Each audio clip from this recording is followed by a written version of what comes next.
بسم اللہ الرحمن الرحیم۔ اللہ تبارک و تعالیٰ کے پاکیزہ نام سے آغاز کرتے ہیں جو بہت مہربان نہایت رحم والا ہے۔ درس بخاری شریف کا سلسلہ جاری و ساری ہے اور الحمدللہ ویسے تو جو ریگولرلی ہم چلتے آ رہے ہیں 89 نمبر حدیث تک ہم پہنچ گئے تھے اور 90 حدیث کا آغاز کرنا تھا، 90 نمبر حدیث کا، لیکن جیسے کہ میں نے پچھلے پروگرام میں بھی وضاحت کی تھی کہ ایک دو حدیثیں ہماری درمیان میں غلط فہمی کی بنا پر رہ گئی تھیں، تو بہتر ہے کہ پہلے ان کو کور کر لیا جائے۔ تو ان میں سے اب ایک حدیث 77ویں نمبر حدیث پاک رہ گئی ہے، یہ کر کے انشاءاللہ پھر ہم اپنی اسی سابقہ ترتیب پر دوبارہ آ جائیں گے اور پھر بالترتیب ہماری حدیثیں آگے چلیں گی۔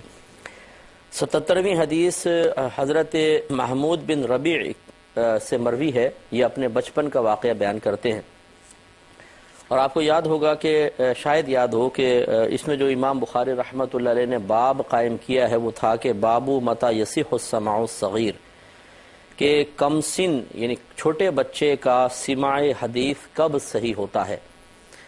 گویا کہ اس میں محدثین کا اختلاف ہوا کہ اگر کوئی چھوٹے صحابی ہیں وہ اپنے بچپن کا واقعہ نبی کریم صلی اللہ علیہ وسلم کی کوئی بات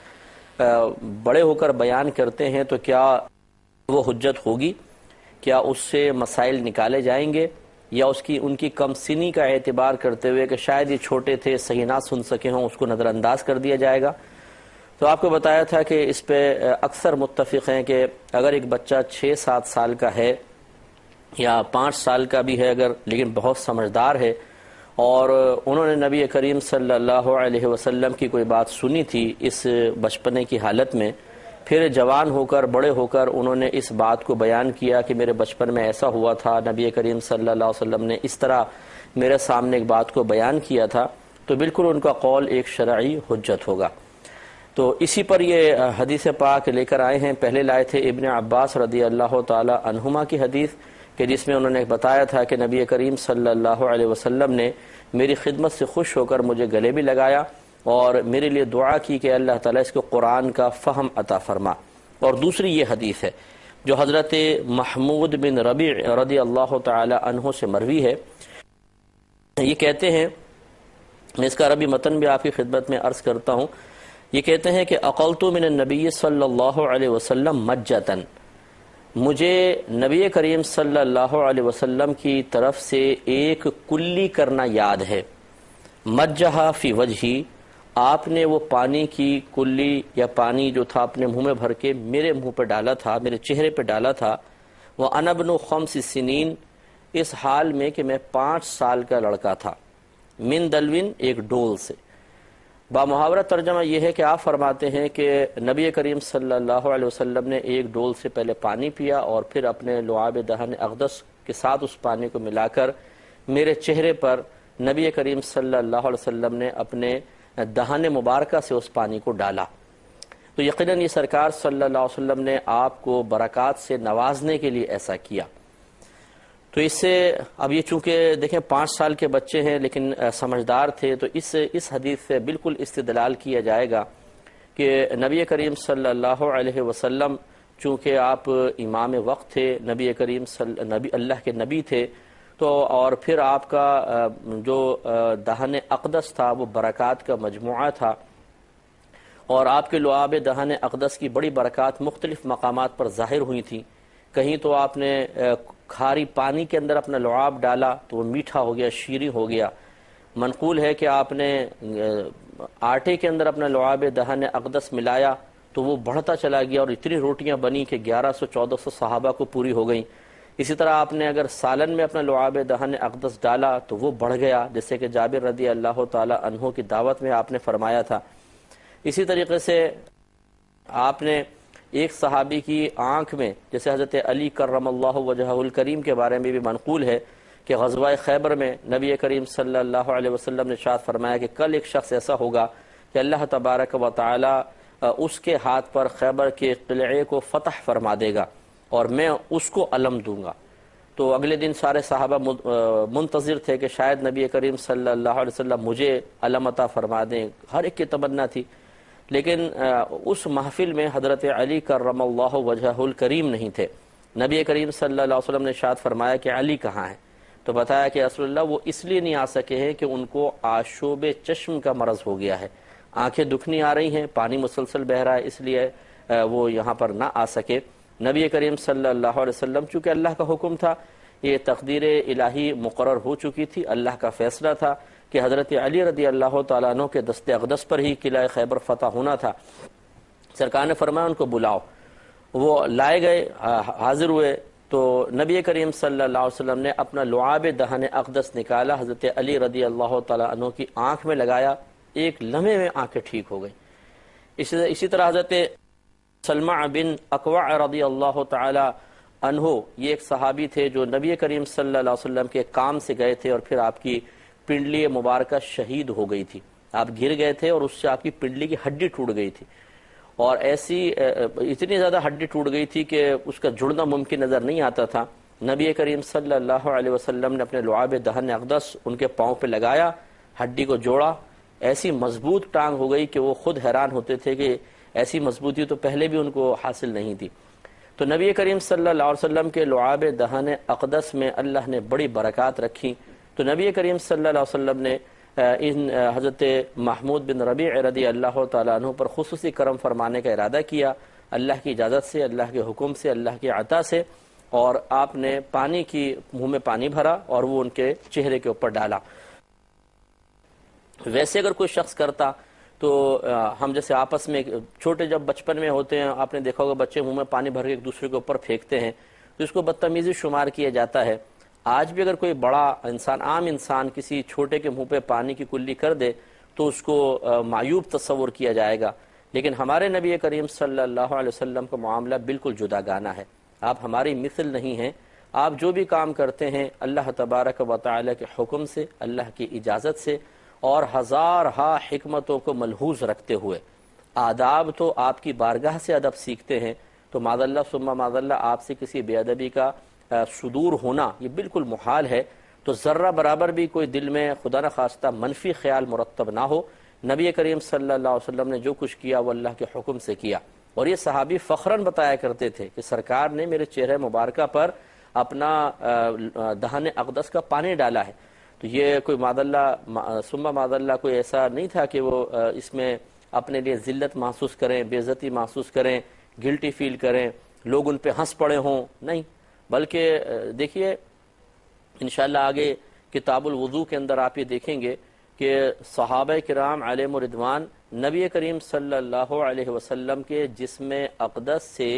وضو کا جو پانی ٹپک رہا ہوتا تھا اسے زمین تک نہیں پہنچنے دیتے تھے۔ جیسے آپ چہرہ دھوتے یوں نیچے ہاتھ کرتے، وہ سارا پانی لے کے اپنے چہروں پہ ملتے تھے اور اس سے برکات حاصل کرتے تھے، یہ انشاءاللہ آگے آئے گا۔ اسی طرح آپ جب وضو میں کلی فرماتے تھے تو اس پانی کو زمین پہ نہیں گرنے دیتے تھے اور برکت کے لیے اسے ہاتھوں پہ لیتے، اسے جسم سے ملتے تھے، کیونکہ یہ تو آپ قیاس ہی نہ کریں، جیسے ہمارا منہ ہوتا ہے ایسے نبی کریم صلی اللہ علیہ وسلم کے دہن اقدس کو گمان کرنا انتہائی درجے کی جہالت ہے۔ آپ کا جسم مہکتا تھا،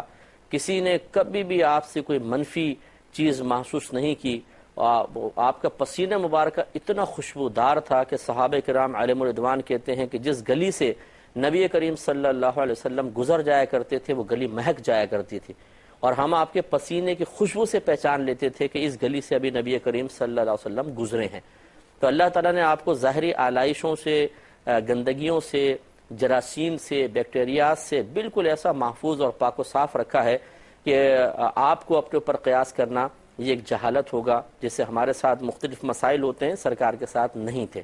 اتنی تشریح و توضیح اس لیے میں نے کی ہے کہ خدا نخواستہ نبی کریم صلی اللہ علیہ وسلم کے لیے کسی قسم کا منفی خیال شیطان ہمارے قلب میں نہ ڈال سکے۔ لیکن یہ میں ضرور آپ کی خدمت میں عرض کروں گا کہ اس قسم کے احادیث کو دلیل بنا کر ایسا نہیں ہو سکتا کہ آج کوئی شخص منہ میں کلیاں بھر کے اور بچوں کے منہ کے اوپر پھینکنا شروع کر دے، یہ مناسب نہیں ہے۔ وہ ہمارے نبی کریم صلی اللہ علیہ وسلم تھے، اور یہ آپ کی زندگی مبارکہ میں کوئی ایک یا دو واقعات ہوئے ہوں گے، ایسا تو نہیں کہ ہر ایک کے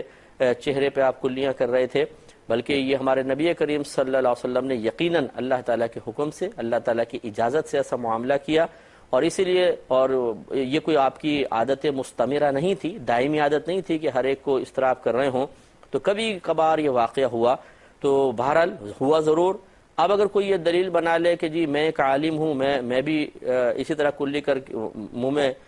پانی بھر کے بچوں کے منہ پہ کلیاں ڈالوں برکت کے لیے، یا کوئی مفتی صاحب سوچیں، یا بہت ہی معذرت کے ساتھ کہ کوئی پیر صاحب یہ سوچیں کہ جی میں کلی کر دیتا ہوں اپنے مریدین کے چہرے پہ برکت کے لیے، اور اس کو بطور دلیل پیش کریں، تو بہت معذرت کے ساتھ کہ ہمارے منہ میں اور نبی کریم صلی اللہ علیہ وسلم کے دہن اقدس میں بہت بڑا فرق ہے۔ اپنے آپ کو نبی کریم صلی اللہ علیہ وسلم پر اور آپ کو اپنے اوپر قیاس کرتے ہوئے اس قسم کی آپ کے اعمال و افعال کو اپنانا یہ مناسب نہیں ہے۔ یہ نبی کریم صلی اللہ علیہ وسلم کی خصوصیات میں سے رہنے دیا جائے تو بہت ہی بہتر ہے، کیونکہ یقینی سی بات ہے کہ ہر شخص ایسا صاف دہن والا نہیں ہوتا ہے، اور ہمارے ساتھ علائشیں ہیں، مختلف قسم کے عوارضات ہیں، وہ نبی کریم صلی اللہ علیہ وسلم ہیں۔ پھر وہ سرکار کا چونکہ دہن اقدس، پھر آپ کا لعاب مبارکہ کی برکات، تو جس پہ آپ کر رہے ہیں وہ بھی کوئی مطلب